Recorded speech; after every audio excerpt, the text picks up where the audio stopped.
Imagine this. You're alone in your house, but you feel watched. That's what happened to 23-year-old Claire, who lived in a quiet suburban neighborhood. It started with small things, items slightly out of place, a door she swore she locked left ajar. She brushed it off, thinking she was just being forgetful. But then, she started noticing food going missing, tiny amounts she could barely detect. One night, Claire came home late and decided to shower. As she turned off the water, she heard the faintest sound of breathing, coming from the attic. She froze. Gathering all her courage, she called the police from her bathroom. When they arrived and searched the attic, they found a man, gaunt and filthy, hiding under a pile of insulation. He had been living in her attic for weeks, watching her every move. His plan? No one knows. Claire moved out the next day, but the psychological scars remained. It was a sunny day when experienced hiker Jared left for what should have been a routine trek in the Rocky Mountains. He was well prepared, with a detailed itinerary and enough supplies for the journey. But Jared never returned. A massive search and rescue operation was launched. Days turned into weeks, and then months. Despite extensive efforts, no trace of Jared was found. No body, no belongings, nothing. His disappearance became one of the many eerie, unsolved cases of hikers vanishing without a trace in national parks. Years later, another hiker stumbled upon Jared's backpack, eerily untouched, deep in a part of the wilderness that hadn't been searched. The contents inside were still intact, but Jared was nowhere to be found. Some say the mountains took him, but the truth remains a haunting mystery. Emily, a young mother of two, was spending a quiet evening at home when she got a call from her husband, Mark. "I'll be home soon," he said. "Just finishing up at work." She hung up, but something felt off. Why had Mark called from his work number when he usually used his cell phone? An hour later, she heard the front door open. Thinking it was Mark, she called out to him, but there was no response.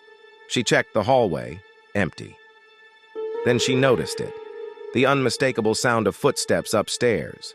Her heart raced. She called Mark again, and he answered, saying he was still on his way home. Panic gripped her as she realized someone else was in the house. Grabbing her children, she locked herself in the bathroom and called the police. When they arrived, they found the house empty, but something chilling was discovered later. Security footage showed a man who looked exactly like Mark entering the house and leaving moments before the police arrived. Who or what had entered her home remains a disturbing enigma. Tom, a night shift worker, was driving home on a desolate country road when he noticed a pair of headlights in his rearview mirror. The car was speeding up, getting closer and closer. Irritated, Tom accelerated, but the car matched his speed. No matter how fast he went, the headlights stayed right behind him, almost tailgating. After what felt like hours of this unnerving pursuit, Tom decided to stop at a gas station, hoping the car would pass by. But as soon as he pulled in, the headlights vanished. There was no car, no sound, nothing.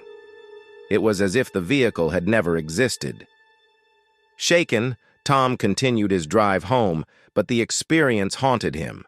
He later discovered that years ago, a car accident on that very road claimed the lives of a family of 4. The eerie part? Their car was never found, and some locals believe that the phantom car still roams the road, searching for closure. Sarah was an avid collector of vintage items, and one day at a flea market she stumbled upon an old porcelain doll.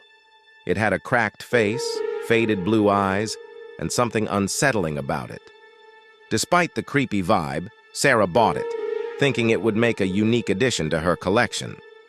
But strange things started happening after she brought the doll home. She would wake up to find it in different positions, or worse, in a different room entirely. At first, Sarah thought she was imagining things, but then her friends started noticing it too. One night, she woke up to the sound of soft giggling. Her bedroom door creaked open, and there, in the dim light, she saw the doll sitting on the floor, staring right at her. Terrified, Sarah decided to get rid of it. She took it to a nearby forest and buried it deep underground. But even after the doll was gone, Sarah couldn't shake the feeling that something was still watching her, waiting for the right moment to return.